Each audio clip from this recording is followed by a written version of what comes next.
In this video, I will show you how you can go from this to this. Let me show you. I start my shortcut and I select my little cat, and next I select another image like this.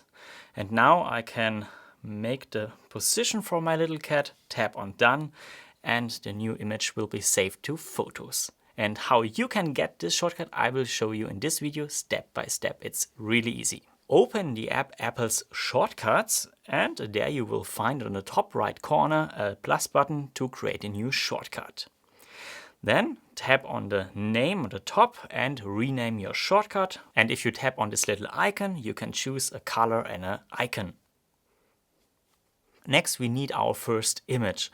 Tap into Search Actions and search for Select Photo. Tap on the action, select Photos.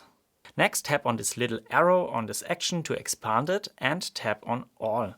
Here you have to disable live photos and videos. Tap on OK. And next we have to remove our background. Tap into the Search Actions and search for Remove Background. Tap on this action, Remove Image Background. And you can expand this and enable crop if you want. I enable it, and now we need our second image. Tap into Search Actions and search again for Select Photo. Tap on the action Select Photos, expand it, tap on All, disable live photos and videos, tap on OK, and now we have to overlay them. Tap into Search Actions and search for Overlay.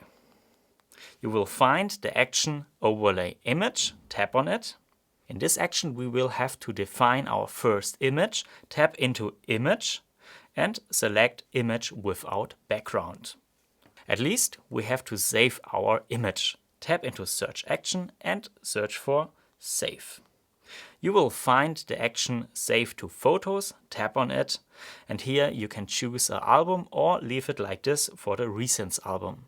Now hit the play button, select the first image, for example this cat, then select the second image, this one, and here you can place your first image over the second image. As you can see, you can also set up the opacity, tap on opacity and select the number you want, and at least tap on done and the image will be saved to your photos. If you don't want to miss shortcuts like this, subscribe my YouTube channel, and if you want to support my work here on YouTube or get dozens of shortcuts for downloading, then follow me on Patreon. So see you next time. Bye bye.